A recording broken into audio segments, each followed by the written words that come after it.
Bonjour à toutes et à tous. Il se passe toujours autant de choses chez nous. Dans ce bulletin, vous verrez quelques-unes des actualités de notre Comcom. Voici le sommaire. On en parlait dans les dernières actus. Les élus locaux se mobilisent pour le transport de midi. Lors d'une conférence de presse à Utenhofen, ils exprimaient leurs arguments. La paroisse protestante de Gumbrechtshofen est au chevet de son église. Les travaux de rénovation ont commencé et les surprises aussi. Pour sauver ce patrimoine, ils redoublent d'efforts, mais ce n'est pas sans conséquences sur les finances. Et on termine avec la réunion intercommunale de ce lundi à l'espace cuirassier de Reichshofen. Au programme de ce conseil communautaire, le vote du budget 2024.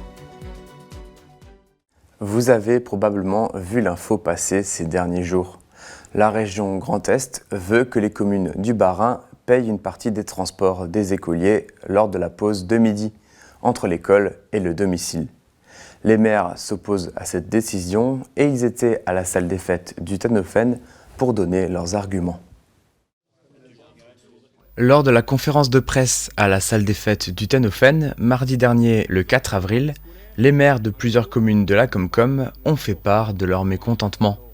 Dès la rentrée prochaine, la région Grand Est demandera une contribution aux communes pour le transport à midi des enfants des écoles maternelles et élémentaires.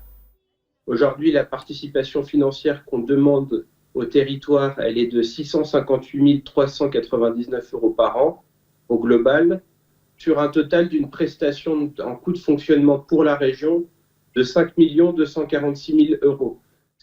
Pour certaines communes de notre périmètre, le montant peut aller jusqu'à 9 000 €. Donc là, je regarde mon collègue Joël de Dambach. Dégager une telle somme sur les budgets restreints, c'est presque impossible. S'il faut payer les 8 996 €, eh ben, on va réduire ou carrément enlever tout ce qui est sorti qu'on paye actuellement pour nos écoles, donc sortie au cinéma, sortie peu importe où. Et tant bien même, dans le cas où nous, communes, nous décidons de payer ce service. À nouveau, ce sont les parents, via la fiscalité locale, qui paieront.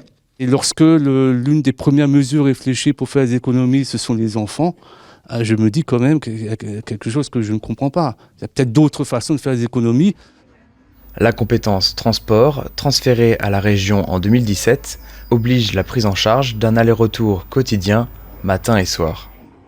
L'effort aujourd'hui, il est vraiment fait quand même par la région, parce qu'encore une fois, la région aurait pu dire je me désengage complètement du méridien et je ne reviens que sur la partie qui m'est demandée par la réglementation. Nous, on a vraiment envie de garder cet accompagnement des territoires et je pense que c'est quand même nécessaire dans cette période.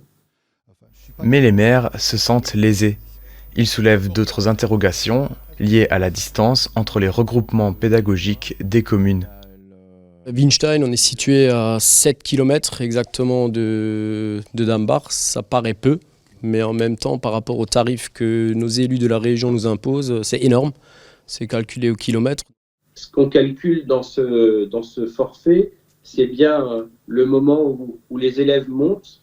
Et donc à ce moment-là, il y a un coût horaire du chauffeur et il y a un coût kilométrique qui est appliqué. Quand on regarde chez nous, c'est quand même plusieurs villages qui sont concernés. C'est un bus qui dessert Griesbach, Ingelshof, Schirlenhof et Everbach. Donc on ne peut pas demander aux enfants de rentrer tout seuls. Qui va prendre la responsabilité de mettre ses enfants en sécurité? En aucun cas, ils ne pourront rentrer à pied. Ce ne sera pas possible. Les élus appellent les habitants des communes concernées à se mobiliser. Une manifestation est notamment prévue le 30 avril à Gundershofen. C'est reparti pour une nouvelle saison. Non pas de foot ou de basket, mais des marchés aux puces. Avec ce week-end ensoleillé, vous étiez nombreux à chiner à Griesbach ce dimanche 6 avril. Dans la salle des fêtes et à proximité, les tables regorgent d'objets anciens, prêts à trouver un nouveau propriétaire. Livres, ustensiles de cuisine, porcelaine ou appareils photo, vêtements ou de la décoration, il y a plein de choses. De quoi passer quelques heures sur place pour faire de bonnes affaires. Et à l'intérieur, l'association culturelle de Griesbach proposait une restauration le midi ainsi que des boissons. Pour ceux qui n'ont pas pu venir, pas d'inquiétude, car d'autres vides-greniers et marchés aux puces ont lieu lors des prochains week-ends à Gundershofen ou encore à Merzwiller. Les travaux ont commencé dans l'église protestante de Gumbrechtshofen. Quel est le projet? Quelles sont les étapes? Qu'est-ce que cela va coûter? Les réponses dans ce sujet. L'église protestante de Gumbrechtshofen a été construite vers 1833. En 2012, de grands travaux de rénovation extérieure ont été réalisés avec l'installation de panneaux photovoltaïques. Désormais, c'est l'intérieur qui nécessite de lourds travaux de réhabilitation pour que le lieu puisse accueillir le culte, mais aussi des concerts, des expositions, des conférences. La paroisse souhaite surtout l'équiper d'un local sanitaire. Voilà, donc ce local pourra se faire en dernier lieu. Il faut d'abord réhabiliter les combles, le plafond, les murs. Et ensuite sera monté ce local qui sera installé et peint en même temps que l'église, qui devrait être différente que ce qu'elle est maintenant. Elle est grise, elle est triste, elle doit devenir lumineuse. En ce moment, le travail se passe à l'étage. Sous le vieux plancher des combles, les gravats ont été enlevés pour laisser place à l'isolant. Mais les poutres de sapin réservent quelques surprises. Le bois pourri, il faut le remplacer et le consolider. Voilà. Et ça nous a amené un surplus du devis. Donc la peinture est estimée à 70 000 sans le faux plafond, qui lui seul est estimé à 23 000 à 24 000 euros. Avec l'ensemble des travaux, minimum 200 000 euros. On fait un appel aux paroissiens pour l'orgue et un appel public aussi. On cherche des mécènes pour pouvoir rénover cet orgue, qui est un orgue qui le mérite, qui est un orgue historique. L'appel est lancé donc pour rénover l'instrument de 1872. Le facteur d'orgue Rémi Mahler est déjà à l'œuvre pour connaître l'état général et les améliorations à apporter. Ces opérations pour faire durer le patrimoine prendront environ 1 an et avec un peu d'optimisme, On espère pour Noël, il y aura l'inauguration. Pour cette séance du début du mois d'avril, les élus de notre communauté de communes avaient de nombreux points au programme du conseil communautaire. La principale partie concerne le vote du budget. Mais d'abord, dans les affaires financières. La communauté de communes vend plusieurs terrains situés dans la zone d'activité du Dreieck. Les superficies s'affichent à l'écran. Elles sont vendues respectivement pour 69 000, 62 000 et 66 000 euros.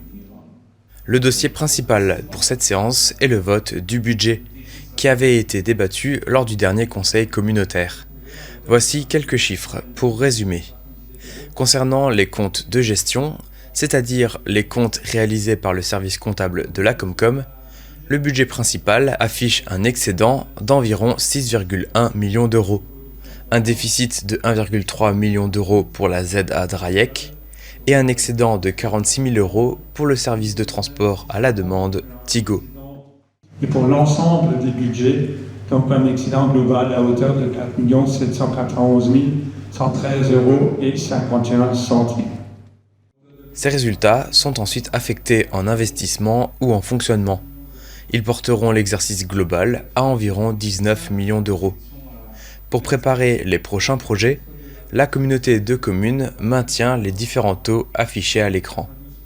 Et pour la taxe Gemapi, la gestion des cours d'eau et des milieux aquatiques, le produit est fixé pour un montant de 160 000 euros. En dernier point, la Comcom approuve les budgets primitifs pour 2025. La prochaine séance intercommunale est déjà prévue pour le lundi 19 mai. Et voilà pour ce bulletin hebdomadaire. Tout de suite, dans la chronique, on se rend du côté de Erstein dans un tour en Alsace. Au programme, visite d'une maroquinerie. À vendredi prochain pour de nouveaux reportages. Profitez du beau temps et portez-vous bien.